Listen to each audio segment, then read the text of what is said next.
Wow. What is all this? Okay, here we go. The killers, the wraith, the entity. Wow, this is a lot to read. Benedict's journal. I've never read all this.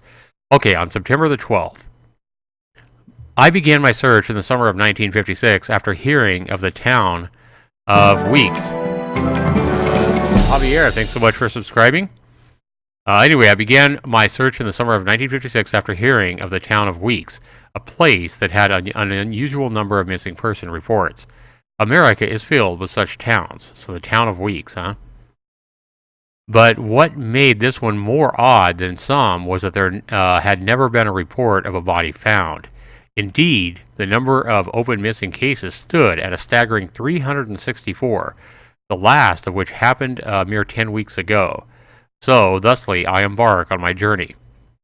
So, 1956, he goes to the town of Weeks to find out what's going on, why 364 people are missing.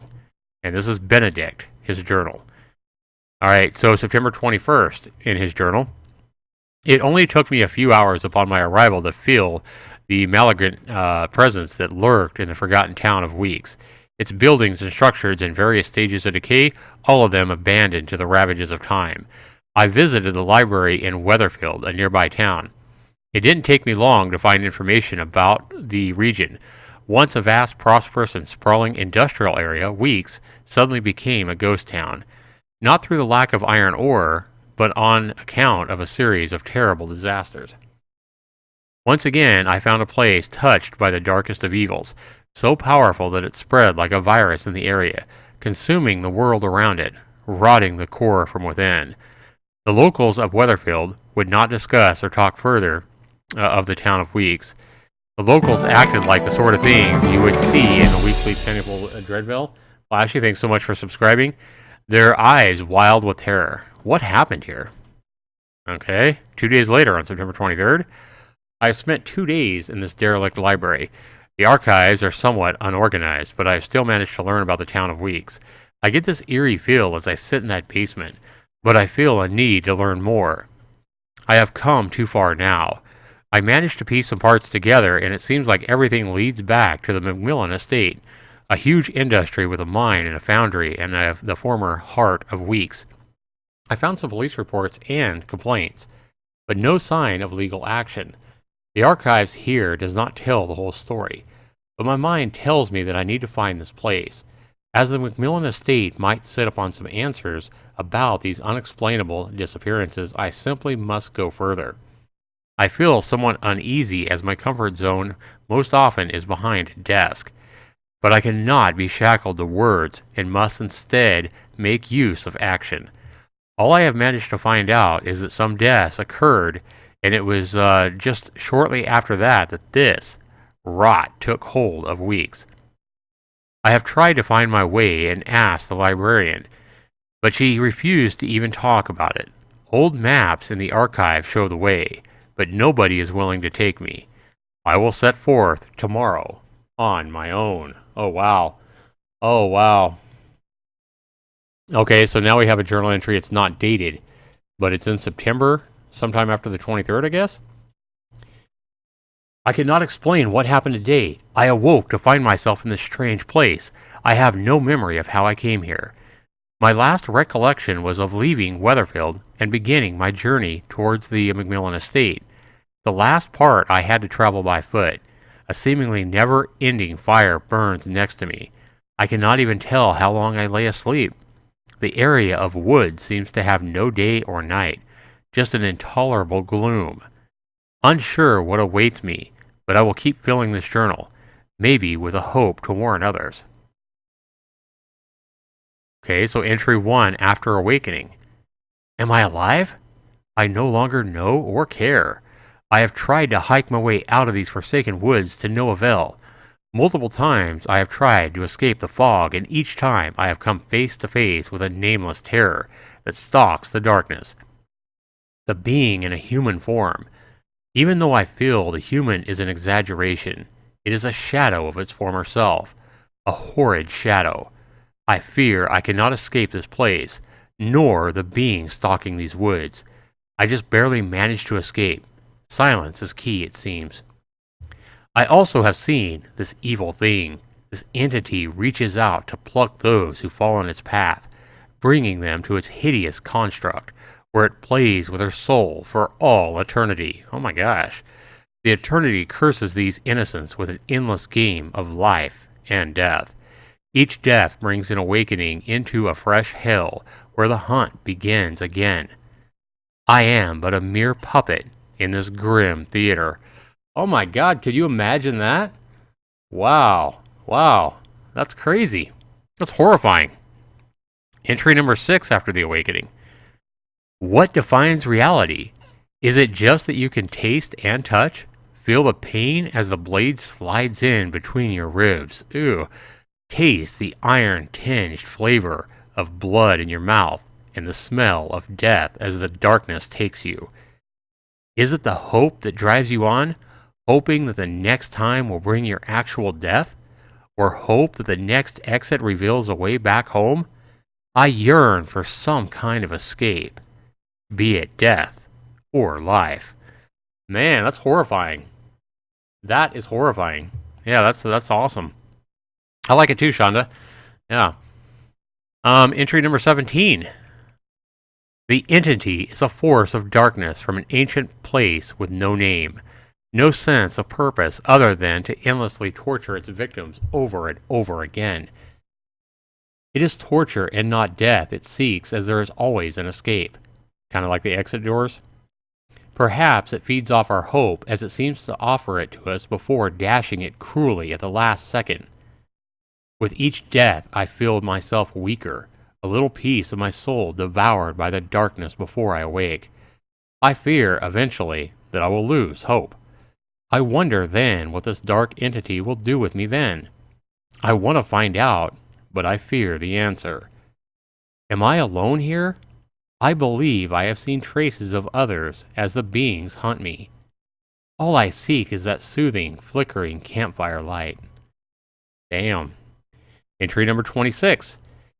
Each killer seems pulled from a place of great darkness. Their own violent action summons this most ancient of evils from its slumber.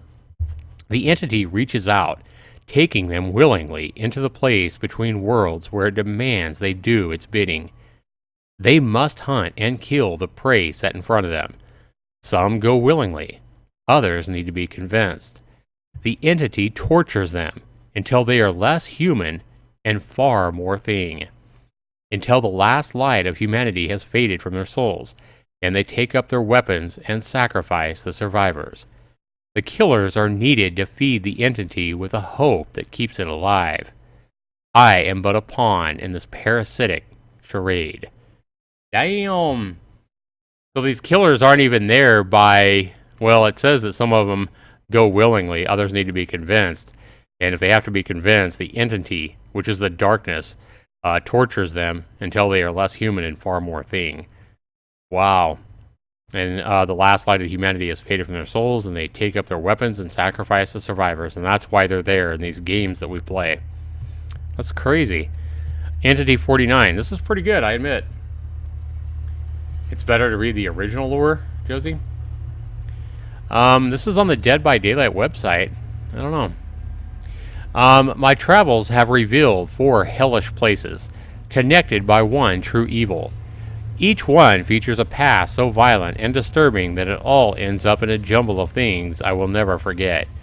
In these places of such foul thought, something lurks between the fabric of what we know as real and the dream world. Awoken by violence, it touches our world, calling the killers and victims to it. The more it pulls from the real world, the stronger it becomes, and the more it spreads. I came seeking answers, but I drowned in riddles instead. I know not how long I will be able to carry on. I have all the time in the world, but only during the small pauses that I am granted. During the hunt, my time is restrained. I learn more and more, but my hope and sanity depletes faster and faster. What am I to become of me? Have the killers started at this campfire too? I bid this journey adieu. I must focus on staying alive. Entry number 49. It is the original lore. All the lore is original here. If you're lost, you can look and you will find me time after time. Singing the song. I want to be an entity and sacrifice people, Airknight says. This doesn't talk about the nurse. Devs let this website be unupdated. They'll probably update it in time, Darius. No, you can't play it on... use the internet. You have to have internet to play it, Dashy, but it is a $20 game. It's not free. I don't know what you're asking, Dashy. But the link to Dead by Daylight is in the description. Sightings. Let's go ahead and read this. Sightings. Death is not death. In this place, life is fleeting. To whoever might find this lure, I can but only provide you with one advice. Always move forward.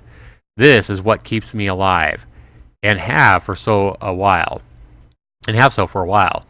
If I were to advise further, I would suggest you harvest every forsaken location for anything that might thwart the tours that lurk within, and keep an eye out on the gates. If they open, you must flee. I hope my scribbles have not been in vain. If you find this lure, make use of it and pass it on. If you find me, please bury my body. The entity. This thing that I have dubbed the entity is evil in its purest form. I find it hard to spot, but I can hear the cracking sound of this loathsome thing emanates. It's like a deity. It surrounds the area, closing in on me as the killers hunt me. It does not seem to be dangerous in itself, not until you are caught and the killer hangs you from one of the abhorrent hooks. I have ended up there over and over and over, and every time I yearn for both release as well as escape. Pain melts with fear in a most horrid way. So the pain melts with fear in a most horrid way. That's interesting. I like how this is worded. Yet I return to it, more or less every night. Once on the hook, the entity takes over, pulling one upwards to something else. The killers. These things differ from time to time, but each acts in a similar manner, and with similar human physical traits. But they are more reminiscent of the beasts of burden, even though I can spot some flicker of humanity, with scars and marks on their skin and body, as if they have been self-mutilating themselves. They even look dead.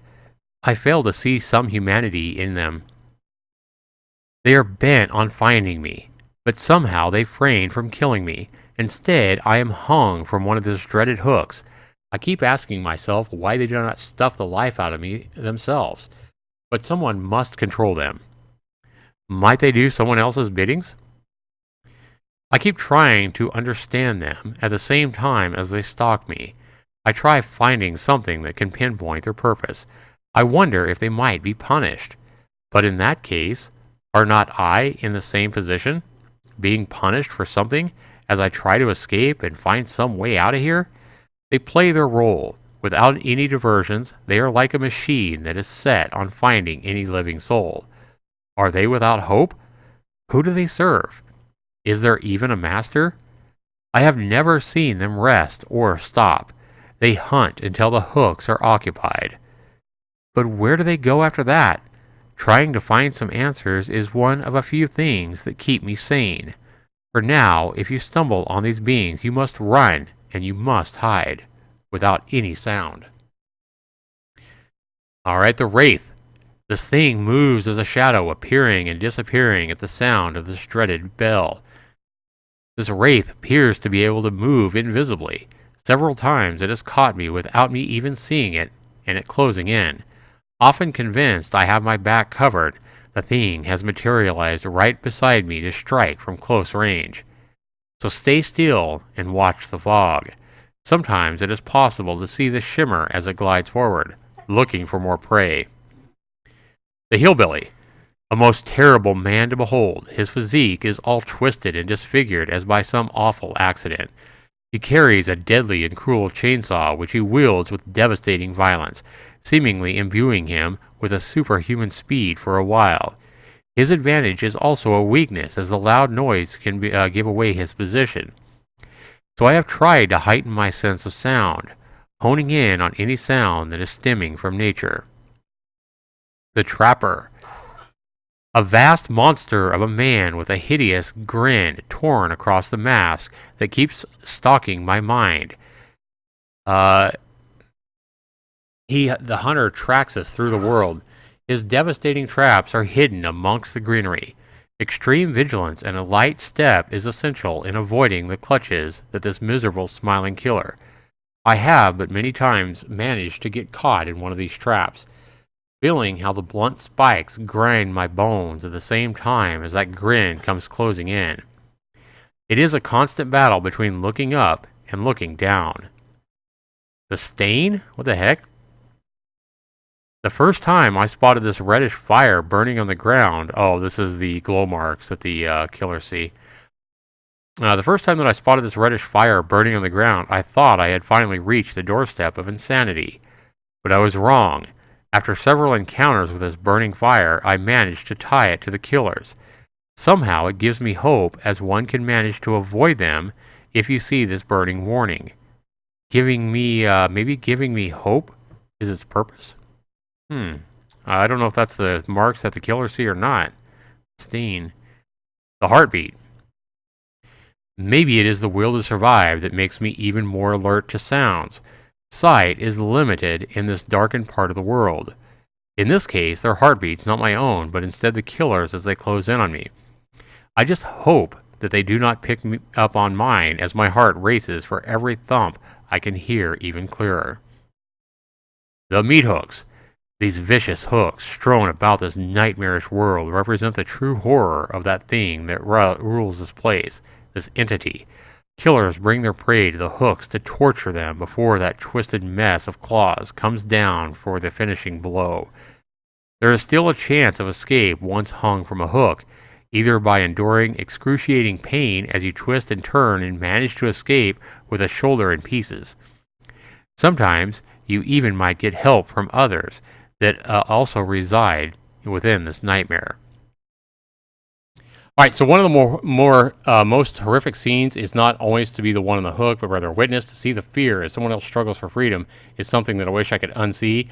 Limbs moving in unnatural ways, and also my own inside struggle. Sometimes I try to help, but many times my fear of the hooks grows too big. What is survival with blood on your hands? Wow, good question. The generators and the gates. These strange machines can be found across this abandoned world. They seem to be some kind of generators, fueling lights. At first, I paid no attention to them, but as days turned into months, I employed all of my engineering skills to actually fix one. It attracted one of those beings that is after me, but I also noticed they were somehow tied to something else. The only possible escape lies behind a huge ornate metal gates. They taunt me every time I lay my eyes on them, keeping me in, as in a caged animal. But as I discovered, they can be opened. Somehow these generators are the key to getting them open. As I managed to repair enough of them, the gates opened, and I ran with all my soul towards the campfire in the distance. Sometimes I escape, and sometimes I stare the entity in the eye and wake up at that never-ending fire. Why aren't the killers following me through the gates? I might never know. The chest. The first time I found a chest, I didn't manage to open it before a killer caught me.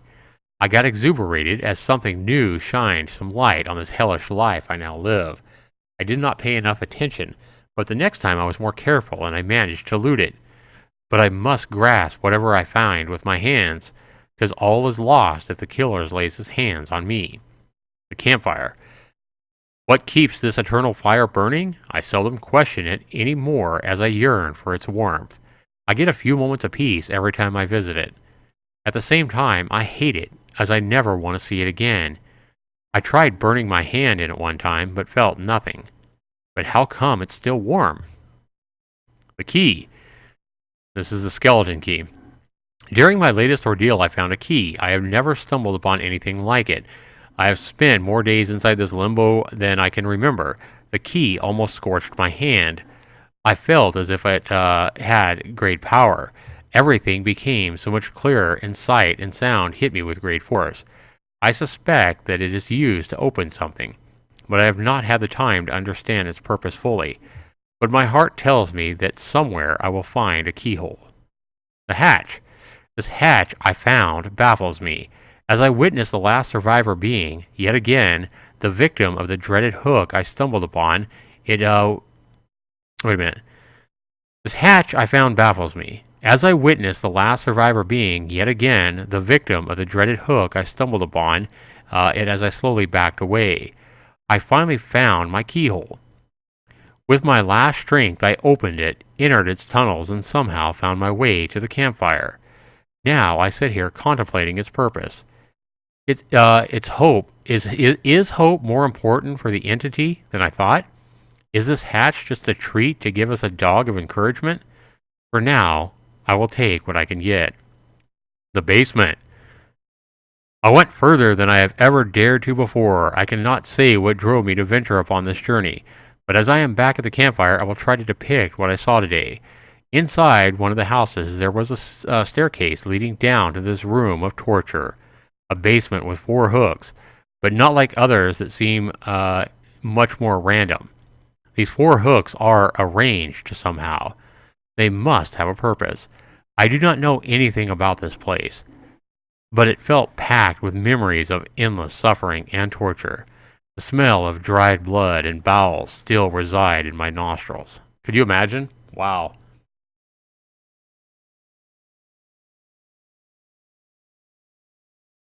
The offerings. I found something odd during today's nightmare, a wreath made of animal bones. Nothing in the nature creates something like this. At the campfire, I could get some light on it so that I were able to investigate it further, but I fumbled and dropped it into the fire, and it quickly disappeared. To my surprise, the fire can burn things. But why this, and why not my hand? The next day, something had changed. The world differed. My only conclusion is that I was supposed to find this, a simple offering? But to whom, and who made it? Are these offerings my way out of here? The procedural. Every place feels mysterious, yet it is somehow the same. Every time I wake up, I shiver with fear for what new nightmare awaits. Each departure from the campfire is into confusion. Slowly, I learn the different places, recognizing features and buildings, but I never really understand the pattern, as if some powerful force is shuffling the world, as if we were a deck of cards. Maybe we are just pawns in a Scrabble board. That's basically talking about how there's like different themes for the maps, but the walls and the generators and the hooks and everything like that is spread out in a random pattern every time you play, every different game. The survivors. I am not alone. If you set aside the killers, I have found others. Survivors are just like me, or at least I believe so. I want to believe so. Sometimes I manage to just catch a glimpse of a poor soul as he gets carried away. Others I have actually told my name. I do not always want to know their names. It makes it harder as they hang from the hook. I help them sometimes, just as they help me. Fear is our common denominator, and we bond. We have nobody else. Human contact and interaction soothes this trial we share. I ask myself whether I am better off alone, or if we can come further together. Sometimes I bear shame as I sneak away from the screams. But I have equally often been on the other side, hanging 2 feet from the ground, whereas I see someone watching from the shrubbery, like a witness. Maybe it is important to watch and remind oneself that pain is not the only thing that burdens our lives at this point, but also our souls. Do we deserve to live if we are to escape? All right, so here is the survivors. We have all of them here. Survivor bios, Dwight Fairfield. Dwight isn't the typical guy you think of when someone says survivor. He lacks that certain pizzazz, and without his glasses, he's more or less blind. But as the sun sets and the woods comes alive, Dwight clasps on to his rat race life, making sure that he'll live to see another day, even though something unimaginable is after him. Dwight just won't stop. He'll survive no matter what. As others spent hours being seen in high school, he spent hours becoming invisible and avoiding danger. And it doesn't matter. If it's dangers in the hallway or dangers in the woods, survival is key. As other employees panic when terror infects them, Dwight makes use of his disturbing teen experience. The tables have now turned, and now others need to follow to Dwight's firm directions if they are to survive, as he knows how to disappear. That's where his leadership and stuff like that, his perk comes in, I guess. Meg Thomas. Meg is one of those who is simply filled with energy, unfocused and uncontrollable energy that had to come out. Sprint burst. As a kid, it came through rowdiness and rebellion. Someone had to focus Meg before something went terribly wrong. Fortunately, someone did. She started to run. Maybe from something undefined that fueled her energy. So to run equaled life. But to run now might attract those beings that crave the pain of others. But as she runs from something instead of towards it, she understands something. She understands that speed is not of the essence. It's reaching that finish line. Rather last, but still breathing, she deludes whatever is out there as she glides through the obstacles and fear, thus managing to stay alive. Jake Park. Jake's destiny was set even inside his mother's womb. Heir to wealth, noble manners, and caretaker of the family reputation and legacy, during torture it's not pain that breaks a man, it's immense pressure. And Jake couldn't handle any more pressure. Instead, he sought the opposite of fine dining and maids. He left the grid and ended up in the forest as the closest neighbor. A self-made outsider, Jake understands nature. He's not there to tame something, rather him becoming feral. Remove the brutal killers that seek out blood and drain. Remove the brutal killers that seek out blood to drain, and Jake would just feel at home. No Wi-Fi, no Fortune 500 companies, no father nor mother. Years away from modern life has given Jake a new feel for problems. Pain is just an obstacle that hinders you from getting fed. No matter what is hurting you, no need to stay one step ahead. Struggle, blend in, and adapt. Just don't make it easy for others to erase you from the Earth's surface. Claudette Morel. Claudette is not the outgoing type. Her brilliance provided her with a social handicap, and she has fled the real world for chat rooms and forums. Botany and studies fill her with life, even though she yearns for something else. It won't come via modem. Being thrown into real-life situation can feel awkward and forced. But as she is used to shutting out the world, she suddenly finds hope in the unexplainable darkness that is slowly devouring her. A plant, a tree, a bush. Simple greenery that might save a life.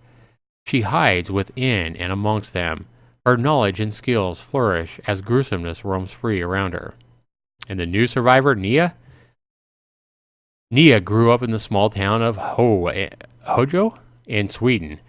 She had a happy childhood even though her mom and dad worked hard. As the opportunity to move to the U.S. became a reality, she started acting out. Her parents didn't really pick up on this as a reaction to their move. Nia was forced to leave her friends and life behind. Nia shed away from what her parents considered normal. Instead, she took refuge in skate parks, and her tag, Mashchicks, was seen more or less all over her new hometown, and Nia made a sport out of tagging government buildings. Finally, Nia's parents became used to Nia disappearing for a few days on end.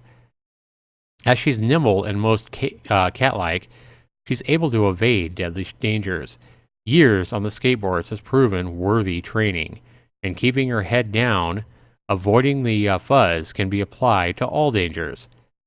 The only question is whether she has some interest in not giving up. All right, so this is what we've read before on the other website about the Trapper and the other killers. The Nurse, let's go ahead and read these real quick again, because we didn't read them all before. The Trapper. Evan McMillan idolized his father. It wasn't just that he was heir to a great fortune, it was the way he ran the estate. Raised under his firm hand, Evan had taken to running the workforce with an iron hand. Production was always high, and the McMillan estate prospered under father and son. As Archie McMillan's mental health slowly disintegrated, Evan protected him from the herd who wanted a piece of the fortune. No matter what his father asked of him, Evan would do.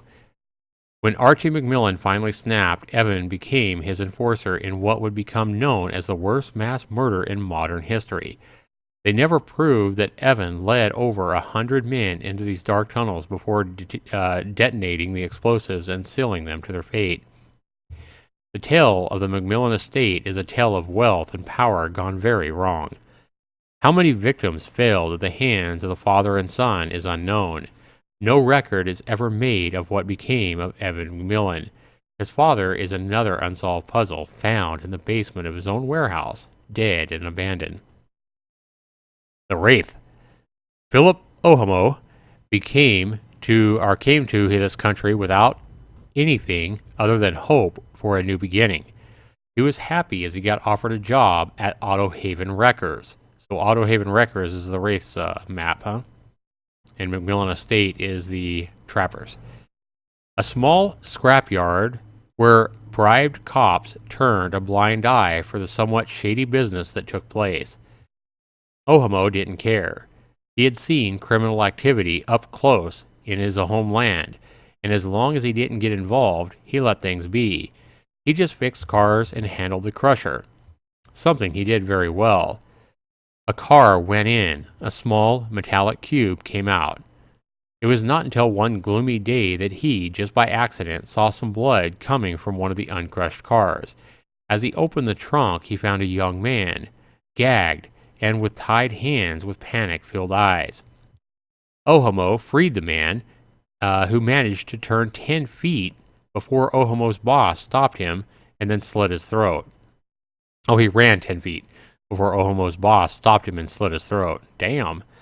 As Ohamo demanded answers, he got explained to him that he had been nothing more than a simple executioner, as more or less every car had a soul in them, and this was a service the scrapyard provided to certain clients. Ohamo snapped and went ballistic. He threw his boss in the crusher and let it slowly compress as the head stuck out. Oh my God. Ohamo grabbed it and pulled the head and spine out of the body. Then he left and was never seen again. Oh wow, that is gruesome. The Hillbilly. The son of a wealthy landowners Max and Evelyn Thompson, this unnamed boy was an unwanted child born to savage parents. Hideously disfigured, he was shut away from society. So ashamed they were of their son, so they bricked him into a room and fed him through a hole in the wall. When the boy escaped, he took his revenge savagely and terribly, slaughtering the parents which had tortured him instead of raising him. After the deed was done, he continued to live his life at the farm, taking out his deranged violence on the animals that were allowed to run free. As he finally broke free from his shackles, he ran through the cornfields, chasing and slaughtering whatever he could find. They never found the bodies of Max and Evelyn, but they did find tortured and disemboweled animals all over the farm. The Cold Wind Farm was quickly settled, and the land was split up and sold off. There was never a buyer for the farmhouse. Perhaps it was the sound of the chainsaw you could hear throughout those hot summer nights. Damn! That's interesting. And the Nurse. Sally Smithson came to the town with dreams of children's feet and laughter in a wooden home built by her husband Andrew. But life came not with smiles but plans of destruction. Andrew worked as a lumberjack, a job with its perils. And one day Andrew's foreman had to pay Sally a visit, forever changing her life. She was alone. Without food on the table, the only employment she could get was at the Crotus Pren Asylum. Nobody sought employment there unless they were in dire need, just like Sally. Without any education, she started at the bottom, and after 2 decades, she hadn't progressed any closer to the top. Instead, her mind had reached its limits. 2 decades of seeing horrid things that violates the eyes, memories that are replayed every night, being abused verbally and physically by people without limits. Sally saw insanity from the outside, just to catch it herself. Finally, she could not take it any more, and concepts of purification emerged inside of her. She did what she felt was necessary. As the morning staff arrived one day in September, they found over 50 dead patients, lifeless in their bed. Sally was the only one at the scene, rocking back and forth. Exactly what happened is only known by her, but it seems that some of them had been choked as they had marks around their necks. All right, so then we have the realms of the entity: the foundry, the mine, the warehouse, the Coldwind Farm, the farmhouse, and different areas here. I'm not going to go ahead and read all these locations, guys. You guys can certainly do that. It's on the Dead by Daylight website in the manual and forum, but I think I've read enough of the lore to bore all of you guys to pieces.